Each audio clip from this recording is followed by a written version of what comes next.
예수님께서 십자가에서 금요일 오후 6시에 숨을 거두셨고 장사되셨습니다. 토요일은 예수님이 하루 온종일 무덤에 계셨고 그 토요일에는 아무 일도 일어나지 않아서 예수님의 이야기는 세상 가운데서 이제 완전히 끝난 것처럼 그렇게 여겨지게 됐죠. 그러나 주님께서는 사람들의 눈에 보이지 않게 그 무덤 안에서 부활을 준비하고 계셨으며 오늘날에도 하나님의 살아계심의 증거가 우리 눈으로 쉽게 확인할 수는 없지만 그러나 하나님께서 약속하신 일들을 이루어 가시기 위하여서 지금도 열심히 일하신다는 사실을 우리들은 이 예수님의 그 십자가 그리고 무덤을 통하여 확인할 수가 있게 되는 것이죠. 그렇게 토요일이 온전히 지나고 이제 토요일 다음 날, 그러니까 유대인들에게 있어서는 안식일 후 첫날, 우리에게는 이제 주일, 이 일요일 아침이 밝았습니다. 이 주일 아침에 예수님의 그 무덤을 찾은 두 명의 여인이 있었습니다. 그 마리아라는 같은 이름을 가진 두 사람의 여인인데요. 이 여인들이 예수님의 무덤을 찾은 이유는 그때 당시 이제 관습에 따라서 평소에 존경했던 예수님의 시신에 귀한 향유를 발라드림으로 조의를 표하기 위해 무덤을 찾았습니다. 근데 이 두 명의 마리아가 무덤을 찾았을 때 큰 지진이 일어났고 그때 예수님의 그 무덤 입구를 막은 돌문이 굴러갑니다. 그리고 그 무덤을 막은 돌문 위에 천사가 앉아 있었고 그 모든 일들을 이제 놀라서 예수님의 무덤을 지키고 있었던 경비병들은 죽은 사람처럼 이제 몸이 굳게 되었죠. 그때 천사가 이 두 명의 마리아에게 너희가 어찌하여 여기 왔느냐? 너희가 찾는 예수님은 여기에 계시지 아니시고 예전에 너희에게 말씀하신 대로 다시 살아나셨다. 너희가 한번 들어와서 예수님이 누우셨던 이 무덤이 비어있는 것을 너희 눈으로 확인해라. 그리고 너희들이 즉시 제자에게 가서 제자들에게 예수님이 다시 살아나셨다는 소식과 그 주님께서 갈릴리로 먼저 내려가셔서 그 제자들을 기다리신다는 소식을 전해라 라고 천사가 이렇게 얘기를 합니다. 그 이야기를 듣고 이 마리아는 예수님의 빈 무덤을 확인하고 급하게 제자들에게 달려가죠. 가는 도중에 부활하신 예수님께서 그들 앞에 나타나셔서 이 두 명의 마리아는 예수님의 발을 붙잡고 예수님께 경배를 드립니다. 예수님께서는 내가 다시 살아났다는 사실을 제자들에게 알리고 제자들이 갈릴리에 가서 나를 만나도록 이 소식을 전하라 라고 그들에게 말씀을 하십니다. 지금 우리가 살펴본 이 사건은 인류의 그 모든 역사 가운데 이 모든 인류들을 둘로 나누는 가장 중요한 시금석이 되는 사건입니다. 우리가 예수님을 믿어 구원을 얻게 되는데 이 믿음은 예수님의 부활을 믿느냐 그렇지 않느냐라는 것이고 부활을 믿는 사람과 그렇지 않은 사람에 따라서 구원을 받느냐 받지 못하느냐 하는 것이 갈리기 때문에 가장 중요한 사건이죠.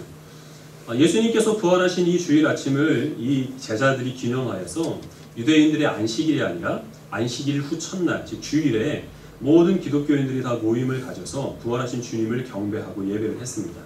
그것이 2000년 동안 내려와서 모든 그리스도인들은 다 주일 아침에 모여 예배를 드리고 주님께서 무덤에 계시지 않고 살아나셨다는 사실을 이 드리는 예배를 통해서 증거하고 있는 것이죠.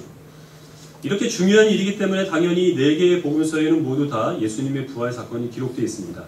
그런데 한 가지 놀라운 일이 무엇이냐 하면 놀랍습니다. 놀라셔야 되는데요.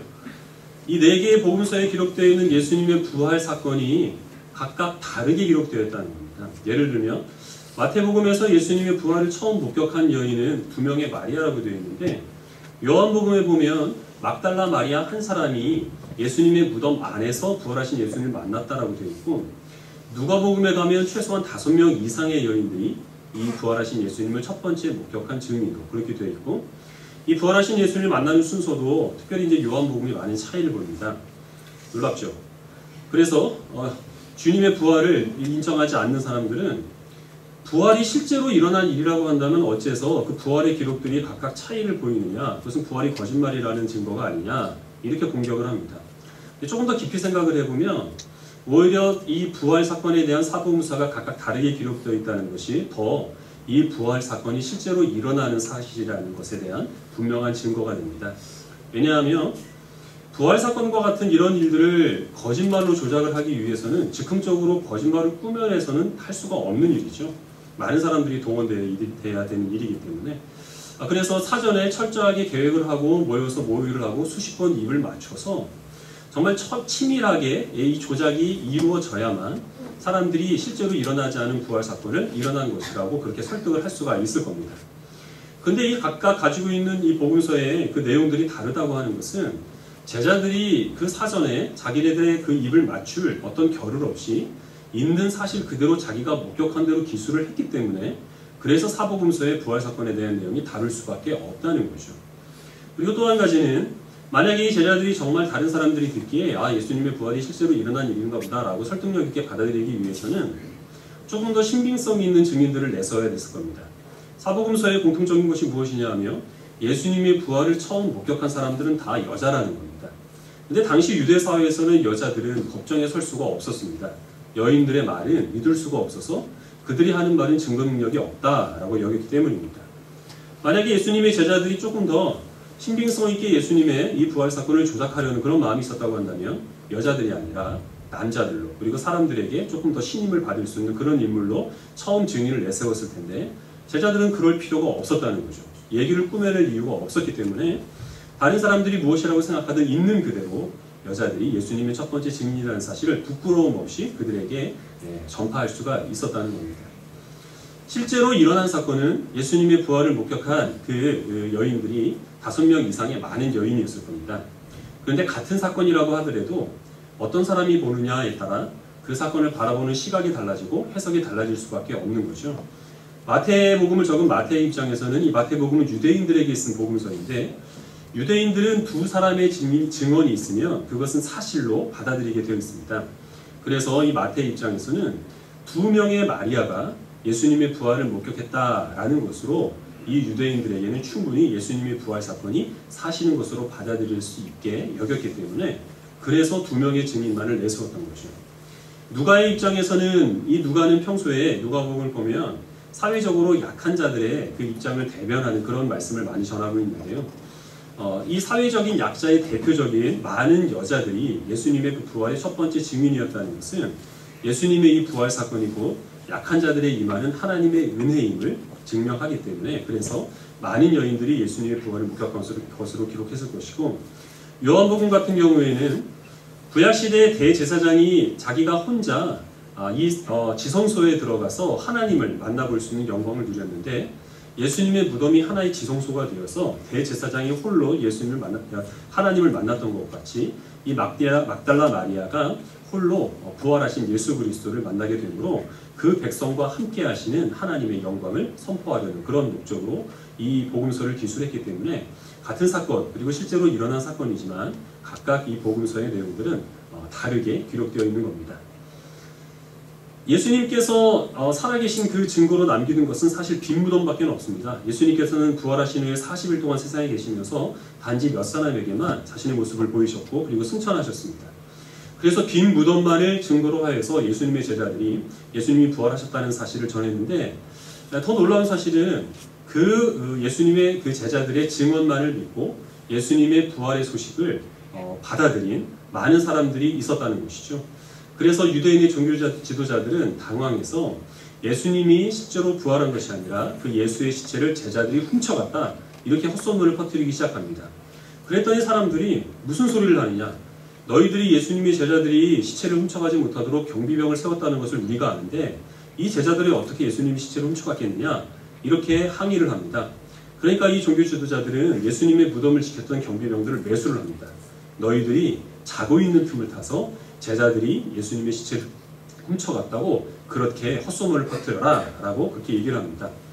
얘기가 안 되죠. 왜냐하면 자고 있는데 예수님의 제자가 와서 예수님의 시체를 훔쳐갔다는 걸 어떻게 봤다는 얘기예요. 어쨌든 간에 예수님께서 부활하셨느냐 그렇지 않느냐라는 것은 실제로 그 증거가 있느냐 없느냐 하는 차원을 떠나서 이것은 믿음의 문제입니다. 우리들은 실제로 부활하신 예수님을 눈으로 본 적이 없지만 그러나 빈 무덤만으로도 충분히 우리는 예수님께서 다시 살아나셔서 지금도 역사하신다는 사실을 믿기 때문에 예배드리기 직전에 여러분들이 사도신경을 고백을 하신 것이고 이렇게 주일 아침에 모여서 우리 이 예수님의 제자들의 그 전통을 따라서 주님께 예배를 함으로 주님의 부활하셨다는 사실을 우리의 삶을 통하여서 증거하고 있는 겁니다. 그러나 예수님의 부활을 믿지 아니려고 하는 사람들은 아무리 많은 증거를 그들의 눈앞에 들이대고 실제로 살아계신 주님께서 그들 앞에 나타나신다 해도 그들은 아마 예수님께서 부활하셨다는 사실을 믿지 않을 겁니다. 우리들에게 있어서 필요한 것은 물론 여기 계신 모든 분들이 다 예수님께서 부활하셨다는 사실을 믿기 때문에 이 자리에 와서 사도신경을 고백을 하고 예배를 드렸으면 좋겠지만 그렇지 않고 그저 누구를 따라왔다라고 한다 하더라도 그 믿음을 하나님께서 이 자리를 통하여 주실 줄로 믿고, 그 믿음이 있는 성도들이 이제 해야 될 것은, 그럼 주님이 부활하셨다는 증거가 무엇이냐, 이런 것을 찾아내는 것이 아니라 주님의 부활이 우리 성도들에게 어떤 의미가 있는가 하는 것들을 이해하는 것이 더 중요한 일이 되겠죠. 우리 같이 고린도전서 15장 20절 한 절 말씀 보도록 하겠습니다.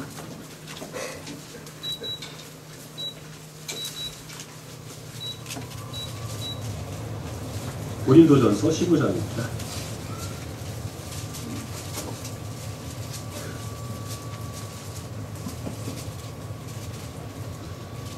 신약 282페이지 고린도전서 15장 20절 할 말씀을 같이 읽겠습니다. 시작. 그러나 이제 그리스도께서 죽은 자 가운데서 다시 살아나사 잠자는 자들의 첫 열매가 되셨도다. 세상에서 말하는 믿음이라고 하는 것은 자기가 이렇게 될 걸로 확신한다라는 자기 확신을 의미합니다.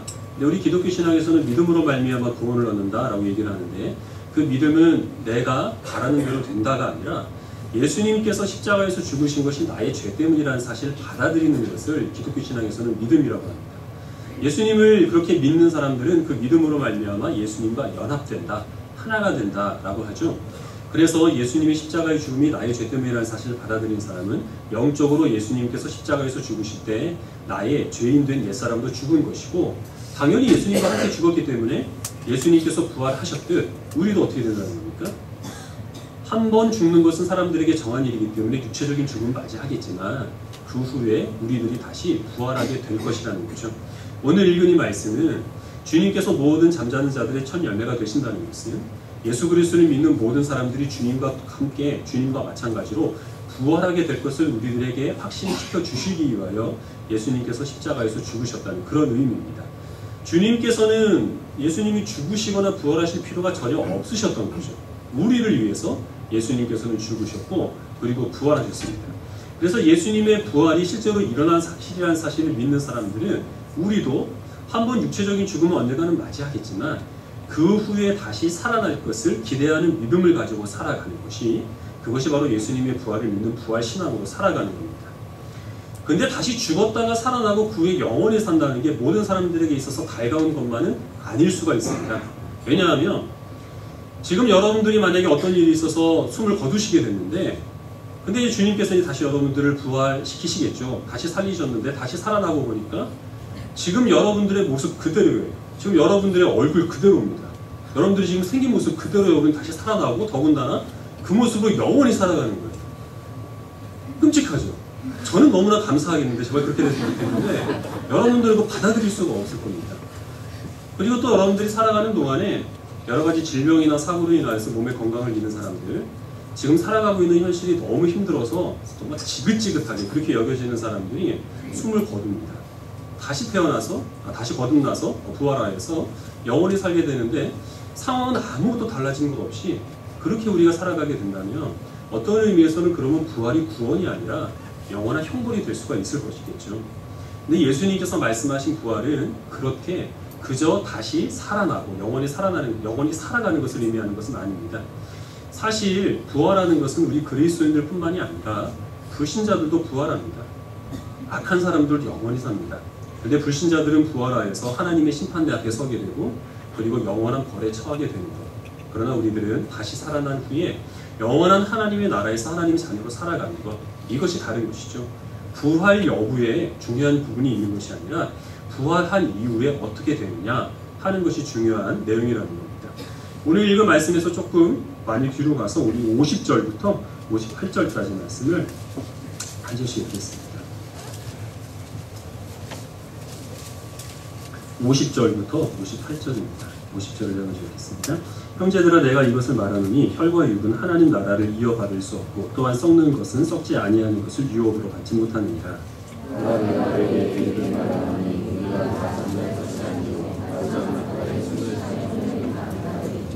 나팔 소리가 나며 죽은 자들이 썩지 아니할 것으로 다시 살아나고 우리도 변하리라. 이 썩을 것이 반드시 썩지 아니할 것을 입고 이 죽을 것이 죽지 아니함을 이 썩을 것이 썩지 아니함을 입고 이 죽을 것이 죽지 아니함을 입을 때에는 사망을 삼키고 이기리라고 기록된 말씀이 이루어지리라.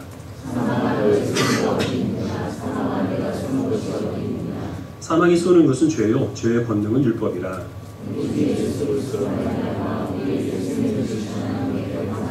이렇게 읽겠습니다. 그러므로 내 사랑하는 형제들아 변실하며 흔들리지 말고 더욱 힘쓰는 자들이 되라. 너희 수고가 주 안에서 헛되지 않을 줄을 알미니라.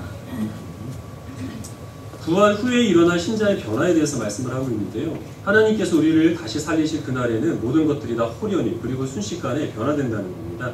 어떻게 변화되느냐 하면 썩을 것이 썩지 않을 것으로 변화된다고 말씀을 하시는데, 여기서 말씀하고 있는 썩을 것이라 라는 것은 애초에 하나님께서 창조하신 그 창조의 모습을 그대로 유지를 하지 못하고 죄로 오염되어서 변형되고 그리고 타락한 모든 것들을 의미합니다. 거기에는 우리가 안고 살아가는 육체적인 연약함들이 있습니다. 이 세상에 질병이 들어오고 우리가 그래서 아프고 고통을 당하고 그리고 또 때로는 사고를 당하고 하는 일들이 어떻게 해서 일어나게 되는 것이죠. 결국에는 이 세상에 죄가 들어왔기 때문에, 그래서 하나님이 다스리시는 것이 아니라 이 공중 권세 잡은 자가 세상을 다스리고 통치하고 있는 그런 상태로 타락했기 때문에, 그래서 우리가 육체적인 고통을 느끼게 되는 것이죠. 그리고 우리 안에는 좀처럼 해결되지 않은 죄들이 있습니다. 다스려지지 않은 죄악들이 있고, 그리고 또 좀처럼 해결되지 않는 우리 자신만의 연약함들이 있습니다. 길들여지지 않는 못된 성품들이 있죠. 내가 이 욱하는 성질만 아니면 하는 그러한 것들이 우리 가운데 있습니다. 그러한 모든 것들도 다 지금은 우리가 그런 것으로 인하여서 안타깝게 여기겠지만, 부활하게 될 그날에는 우리가 예수님의 형상대로 주님의 그 성품을 닮아서 아름답고 그리고 또 사랑이 충만한 그런 모습으로 변화될 것을 의미합니다. 우리 주변에서 우리를 힘들게 만드는 많은 상황들이 있고, 그리고 또 때로는 많은 사람들이 우리를 고통스럽게 합니다. 그러나 하나님께서 우리를 부활시키셔서 그리고 다시 살리시게 할 그날에는 이런 모든 우리의 시험거리들과 염려거리들이 다 사라지게 된다는 거죠. 사람 때문에 우리가 힘들어할 필요가 없습니다. 우리 주변에 살아가는 모든 사람들이 다 예수님과 같이 아름다운 모습으로 변화가 되는데, 그런데 우리가 그런 세상 가운데서 사람 때문에 상처받는 일들이 무엇이 있겠으며, 모든 복과 그리고 또한 은혜의 근원이 되신 하나님께서 직접 우리를 인도하시는데, 우리가 이 세상을 살아가는 동안에 힘들거나 그리고 또 염려를 느낄 것들이 어떤 것이 있겠습니까? 우리 힘으로 어찌할 수 없는 세상에 많은 부조리함들이 있습니다. 사회 구조적인 악이 있고 전쟁이 일어나는 것과 같은 큰 그러한 고통들이 있습니다. 천재지변이 있습니다. 그런 모든 것들도 다 우리를 부활케 하셔서 다시 살게 하신 하나님의 나라에는 전혀 그런 것들이 우리를 힘들게 하지 못하게 한다는 것이죠. 비록 우리는 불완전한 세상을 불완전한 모습으로 살아가지만, 그러나 우리가 영원히 살아가게 될 날은 그 날이기 때문에 그날을 바라보는 믿음으로 이 세상을 이겨나가는 것이 부활신앙을 가지고 살아가는 성도의 모습이라는 것을 이 고린도 전서에서는 사도 바울이 우리들에게 15장에서 특별히 권면을 하고 있습니다. 그래서 우리는 기대를 가질 수가 있는 것이죠. 외모 때문에 고민이 많으신 분들 기대하십시오. 하나님께서 여러분들을 온전하게 변화시켜 주실 겁니다. 물론 누가 더 잘생겼다 못생겼다 이렇게 바꿔주시는 것이 아니라, 적어도 내가 신체적인 연약함 때문에 그것 때문에 마음에 고민을 안지 않도록 하나님께서 온전한 모습으로 변화시켜 주십니다. 내가 정말 예수 그리스도를 믿는 사람들이 많나? 자신의 어떤 성품과 그리고 다스려지지 않는 죄 때문에 고민하고 있다면, 그 고민하고 살아가는 모습 그 자체가 부활신앙으로 살아가는 겁니다. 하나님께서는 반드시 고치고 그리고 다스려지기를 원하는 모든 마음의 연약함들을 바꿔주실 것이고, 우리의 힘으로 어떻게 할 수 없는 많은 세상에 있는 여러 가지 힘들고 그리고 우리를 고통스럽게 만드는 그런 모든 것들도 하나님께서 다스리시고 온전케 하시고 아름답게 하실 그 나라에서 우리를 살리시게 하실 것을 우리가 바라고 믿고 살아가는 것이 바로 부활신앙으로 이 세상을 살아가는 것입니다. 우리 이 성경을 한 구절 더 보겠는데요. 마가복음 5장입니다.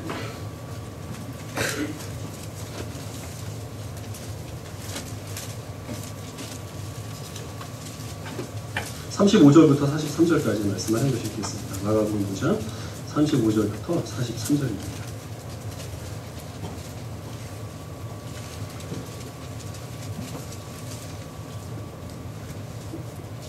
마가복음 5장 35절을 제가 먼저 읽겠습니다. 아직 예수께서 말씀하실 때에 회당장의 집에서 사람들이 와서 회당장에게 이르되 당신의 딸이 죽었나이다. 어찌하여 선생을 더 괴롭게 하나이까?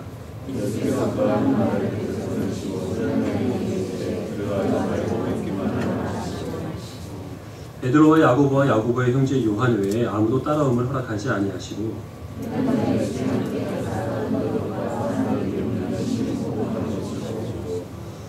들어가서 그들에게 이르시되 너희가 어찌하여 떠들며 우느냐 이 아이가 죽은 것이 아니라 잔다 하시니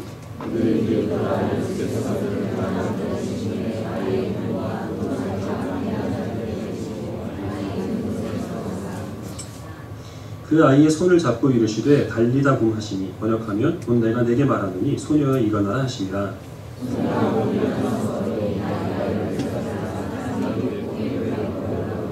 읽겠습니다. 예수께서 이 일을 아무도 알지 못하게 하라고 그들을 많이 경계하시고 이에 소녀에게 먹을 것을 주라 하시니라. 예수님께 야이로라는 사람이 찾아왔는데요. 이 사람은 자기의 딸이 지금 죽어가고 있기 때문에 예수님께서 좀 병을 고쳐달라 하는 그러한 소원을 가지고 예수님께 옵니다. 예수님께서는 야이로와 함께 야이로의 집으로 가고 계시는데 도중에 야이로의 집에서 사람들이 와서 야이로에게 당신의 딸이 이미 죽었으니까 예수님이 당신의 집으로 오실 필요가 없다라는 소식을 전합니다. 그 얘기를 들은 아버지의 마음이 어떻겠습니까? 고통스러웠겠죠. 예수님께서는 너는 두려워하지 말고 믿기만 하라 라고 말씀을 하시고 야이로와 함께 야이로의 집으로 들어갔습니다. 근데 거기에는 이미 이 야이로의 딸의 그 죽음을 슬퍼하기 위해서 모인 많은 사람들이 있었고 그 사람들이 통곡을 하고 있었습니다. 예수님께서는 너희가 슬퍼할 필요가 없다 이거 하시는 말씀이 이 아이는 죽은 것이 아니라 잔다 라고 말씀을 하십니다. 그리고 죽은 아이의 손을 붙들고 달리다 굼 이 말은 소녀야 일어나라 라는 뜻입니다. 그렇게 말씀을 하시니 죽은 소녀가 일어나서 그리고 음식도 먹을 수 있게 됐습니다. 이 소녀는 실제로 죽었다가 아니면 다시 살아나는 것일까요? 아니면 예수님께서 하신 말씀대로 자고 있었는데 사람들이 죽은 걸로 알고 있다가 잠에서 깨어난 것일까요? 잠에서 깨어난 것이 아니고 실제로 죽었다가 다시 살아난 것이겠죠. 예수님의 능력은 어떤 문제를 조금 더 호전시키는 것이 아니라 그 문제의 본질을 바꾸셔서 죽은 것조차 잠든 것으로 만드시는 것이 예수님의 능력이다 하시는 겁니다. 이 아버지가 그리고 여기 있는 사람들이 겪었던 이 다양한 감정들이 사실 우리가 인생을 살아가면서 힘들 때마다 느끼는 그런 감정들이 다 여기 들어있죠. 사랑하는 딸이 죽어가는데 무엇 하나 내가 할 수 없는 아버지의 무력감이 있습니다. 예수님을 얼른 집으로 모셔오면 딸을 조금이라도 살릴 수 있을 것이라는 신락 같은 가망성을 가지고 그런 희망을 가지고 주님을 찾았는데 들려오는 소식은 이미 당신 딸이 죽었다라는 절망이었죠. 죽은 사람을 슬퍼하기 위해서 모여서 통곡을 하다 보니 사실은 나도 언젠가는 저 아이처럼 결국 죽음으로 돌아가고 말 것이라는 그러한 체념이 우리를 때로는 사로잡을 때가 있습니다. 이렇게 하면 조금 더 상태가 나아질 것이다. 긍정적인 생각을 가지고 더 좋은 말을 하고 그리고 사람들의 마음을 사로잡고 하는 그런 이야기들의 신락 같은 희망을 걸었지만 그러나 그것이 조금도 나의 삶을 근본적으로 바꿔줄 수 있는데 도움이 되지 못한다는 사실을 알아서 그래서 염려하고 낙심하는 것이 우리가 세상을 살아가면서 당하게 되는 모든 문제들이라고 하는 것이죠. 주님의 능력은 그러한 모든 부분들에 있어서 그러한 것들을 조금 낮게 고쳐주시거나 아니면 잠깐 있도록 도와주시는 것이 아니라 애초에 그런 문제들이 문제가 안 되도록 바꿔주신다는 거죠. 제가 기억하는 저의 인생에 있어서 정말 이제는 세상이 끝났구나 라고 그렇게 여겨졌던 큰 위기의 순간은 제가 초등학교 2학년 때로 기억을 하는데요. 그때 숙제를 해놓고 집에 두고 안 갖고 왔습니다. 근데 앞에서부터 선생님이 숙제 검사를 해오는데 숙제를 안 해온 애들은 손바닥 10대씩 맞는 거예요. 과연 선생님이 내 말을 믿어줄까? 선생님이 내 말을 믿어주지 않으면 나는 더 이상 내가 학교를 다닐 수 있을까? 별 생각이 다 들었던 거죠. 내 인생은 이제 끝났어. 근데 선생님이 저희 말을 잘 들어주셨고 믿어주셨고 그래서 아무 일 없이 넘어갔습니다. 그리고 사실 선생님한테 손바닥 10대 맞는다고 해서 그게 오늘날 저에게 무슨 영향이 있겠습니까? 근데 그때 당시에는 그게 큰일이었다는 거죠. 여러분들의 삶 속에서도 과거에는 정말 이런 일이 어쩌면 나에게 일어날 수 있으며 이것이 정말 내 인생을 망치게 만드는 그러한 어떤 원인이 되는 것은 아닌가 하는 염려를 했다가 시간이 조금 지나고 나니까 아무것도 아니라는 사실이 확인이 되어서 안도의 한심을 내쉬었던 적이 있을 겁니다. 어떤 경우에는 정말 힘들게 그리고 고통스럽게 그 상황을 맞이하였지만 그러나 믿음을 가지고 또 지혜롭게 잘 극복하여서 다행스럽게 지금은 아무런 상처도 남기지 않고 그리고 웃으면서 돌아볼 수 있는 일로 그렇게 여기는 이들도 분명히 있을 것이고 때로는 이 야이로의 아버지가 겪은 것과 같이 사랑하는 사람을 잃어버린 그런 어떤 고통들 나의 건강을 잃어버린 그런 어떤 아픔들 평생 동안 애써와서 그리고 가까스로 쌓아올린 것들 재물이든 명예든 또 반면 주변에 있는 사람이든 그러한 것들을 한꺼번에 잃게 되어서 정말 낙심하게 만드는 그러한 것들이 지금까지 씻겨지지 않는 아픔으로 그렇게 마음에 남은 그런 분들도 있을 겁니다. 그럴 때 우리는 생각을 하죠. 영화를 볼 때 잘 못 봤으면 다시 돌려볼 수 있는 것처럼 우리 시계를 다시 거꾸로 돌려서 그 사건이 일어나기 이전으로 돌아갔으면 좋겠다. 그런 마음을 가질 때가 있을 겁니다.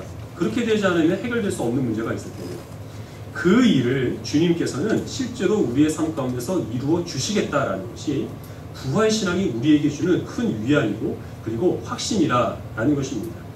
이 믿음을 우리가 가지고 살아간다고 한다면 실제로 우리의 삶 가운데서 가장 사랑하는 사람을 죽음으로 잃어버린다 하여도 우리는 그것이 아픔으로 잠깐 남을 수는 있겠지만 절망시킬 수는 없습니다.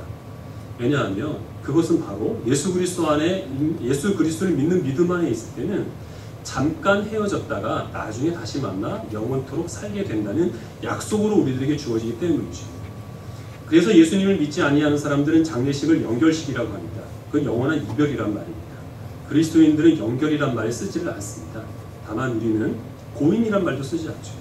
우리는 하나님께서 하늘로 부르셨고 그리고 하나님께서는 언젠가도 우리를 하늘로 부르셔서 다시 살게 하신다는 의미에서 소천이라는 말을 씁니다. 여기에는 큰 소망이 있습니다.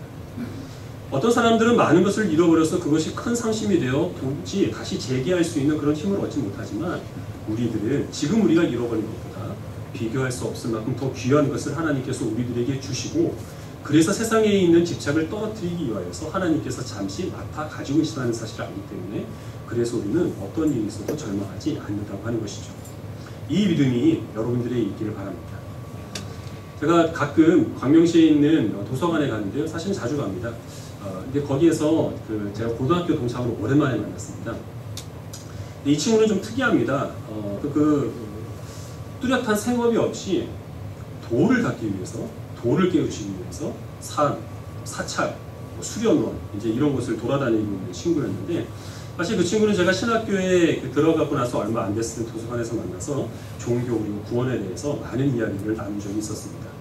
그래서 좀 더 그 얘기를 나눠보고 되도록이면 제가 기회가 있으면 전도를 좀 하고자 하는 마음에서 그 친구가 자주 간다는 산에 나도 좀 데리고 가달라 부탁을 해서 몇 주 전에 북한산에 같이 이제 오르게 됐습니다. 그 친구는 평소에 산을 자기 집처럼 여기고 있는 친구여서 봉우리하고 봉우리 사이를 다니는데 산신령 같습니다. 막 날아다니는데요. 그 친구 따라다니다가 제가 실족사 할 뻔했습니다. 지금도 무릎이 아픈데 사실은 지난주에 문자가 왔습니다. 산에 한 번 더 가자고 문자가 와서 제가 덜덜 떨리는 손으로 이번 주는 시간이 안 된다고. 그러니까 어쨌든 제가 그 친구가 이제 이런 얘기를 나누는데 그 친구가 깊이 있게 자기가 탐구한 것은 아니지만 두루두루 많은 종교들을 섭렵했는데 자기가 생각하는 최고의 종교는 이 세상 최고의 종교는 불교랍니다.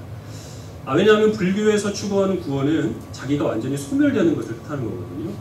근데 결국 동양에 있는 모든 종교들은 다 윤회로를 바탕으로 하고 있기 때문에 지금 살다가 조금 잘못하면 조금 더 못한 존재로 태어나는 것이고 지금 살다가 조금 더 잘하면 그러면 다음 생에서는 조금 더 나은 존재로 태어나는 건데 이 친구가 보기에는 이 세상 자체가 온전하지 못하고 세상 자체가 타락해 있는데 그 틀 안에서 왔다 갔다 해봐야 그게 무슨 소용이 있겠느냐 아무런 의미가 없다는 거죠. 그 친구가 생각하는 기독교에 있어서의 구원도 이 세상 가운데서 조금 더 편안한 곳, 뭐 휴양지와 같은 뭐 그런 곳에서 휴가를 보내는 것 같은 이제 그런 시간으로만 이제 이해를 하고 이제 있는 겁니다. 그래서 자기가 생각하기에는 결국 이 불교에서 추구하는 구원이라고 하는 것이 자기 스스로 부처가 되는 것이고 그렇게 됐을 때는 모든 육체 그리고 또 어떤 그 고통 또 욕망 이런 것에서 자기가 소멸됨으로 완전히 해방되는 것이기 때문에 그래서 자기는 불교를 최고의 종교라고 생각을 한다 라고 그렇게 얘기를 했습니다. 그래서 그 얘기를 듣고 그렇다면 소멸을 추구하기 위해서 굳이 불교를 택할 이유가 없을 것 같다라고 제가 얘기했습니다. 왜냐하면 내세에 대한 어떤 믿음이 없이 자기 스스로 목숨을 끊는 사람들도 사실은 소멸을 추구하는 것이 아니냐. 그러면 지극히 단순하게 현실이 너무 싫어서 도피하기 위해서 자살하는 사람이나 네가 생각하는 그런 고상한 종교를 추구하느라 불교에서 말하는 그 구원을 소망하는 그 소멸을 소망하는 사람이나 본질적으로 똑같은 것이 아니냐라고 이렇게 얘기를 했습니다. 그리고 나서 이제 다른 또 주제로 얘기가 넘어가서 더 이상 거기에 대해서는 얘기를 하지 못했고 제 생각에 뭐 그 친구가 저의 말에 뭐 설득을 했거나 동의를 한 것은 분명히 아니라고 생각을 합니다. 근데 제가 한 가지 느낀 것이 무엇이냐면 정말 하나님께서 저에게 예수 그리스도를 믿는 믿음을 주시고 부활신앙을 가지고 살아가게 하신 것이 너무나 큰 감사의 제목이라는 사실을 제가 절실하게 느꼈습니다. 믿음이 없으면 세상을 살아가는 대부분의 사람들은 지금 살아가고 있는 이 현실에서 조금 더 나은 상황, 그것을 자기의 구원이라고 믿고 살아가게 됩니다. 근데 그것이 궁극적으로 구원을 가져다 주지 못하죠. 또 다른 불만들이 생기니까요. 그래서 그런 것들을 추구하다가 생각이 조금 깊은 사람들이 얻게 되는 그 구원은 소멸입니다. 다 없어지는 것, 다 망하는 것. 그것이 바로 이제 구원이라고 여기며 살아가게 되겠죠. 그래서 철학이든 사상이든 종교든 가장 극단적으로 가면 최고의 사람들은 항상 거기에는 극단적인 허무주의가 도사립니다. 사람들이, 철학자들이 그렇게 이야기를 합니다. 그런데 우리 기독교 신앙은 그렇지 않습니다. 지금 살아가고 있는 우리의 현실과는 비교할 수 없고 하나님께서 성경에서 약속하신 온전하고 아름다운 날들을 우리들에게 약속으로 주셨고 우리는 비록 불완전한 이 세상을 살아가지만 마치 완전한 나라를 살아가는 것처럼 소망을 가지고 살아가면 실제로 그 나라를 하나님께서 우리들에게 허락하여 주시겠다는 것이 예수님의 부활이 우리들에게 주는 가장 확실한 증거이고 그리고 하나님께서 우리들에게 원하시는 가장 온전한 믿음이라는 사실을 우리들이 기억을 해야 되겠습니다. 예수님께서 이 세상에 남기신 부활의 눈으로 볼 수 있는 증거는 오직 빈 무덤 하나밖에 없습니다. 이제는 그 부활의 증인의 사역을 주님께서는 우리들에게 맡기셨습니다. 우리는 그 책임을 가지고 살아갑니다. 우리가 가장 먼저, 이거 기본적으로 해야 될 일이 무엇이겠습니까? 예수님의 제자들이 2000년 전부터 해봤던 일, 안식 후 첫날, 즉 주일 아침에 모여서 살아계신 예수 그리스도께 경배하는 이 주일을 성수하고 예배를 드리는 이 자리, 여러분들이 이 자리를 귀하게 여기시고 어떤 바쁜 일이 있어도 이 자리에 오셔서 부활하신 예수님께 경배하며 그 주님의 말씀을 듣는 일에 여러분들의 삶을 드리시기를 바랍니다.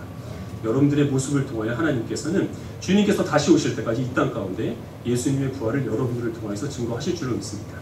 더욱더 우리들에게 필요한 부활의 증인으로서의 사명은 그러한 믿음을 가지고 이 세상을 살아가면서 어떤 일을 만나도 그 일이 우리를 너무나 심각하게 절망시켜도 우리를 체념시켜도 낙심시켜도 그러나 그것은 우리가 결국에는 이것은 죽은 것이 아니라 잔다라고 말씀하신 예수 그리스도의 능력 안에 있음을 믿으며 그런 것들을 죽은 것 같은 절망으로 여기지 않고 다만 잠시 잠들었다가 다시 깨어나며 아무것도 아닌 일로 여길 수 있는 담대한 마음을 가지고 살아가는 것이 예수님의 비어있는 무덤보다 실제로 예수님께서 부활하셔서 그 모습을 사람들에게 보이는 것보다 더 분명하고 확실한 부활의 증인이라는 사실을 여러분들이 기억하시고 이 증인의 사명을 신실하게 감당하시는 모든 복된 주의 백성들이 되시기를 간절히 소원합니다. 자, 기도하겠습니다.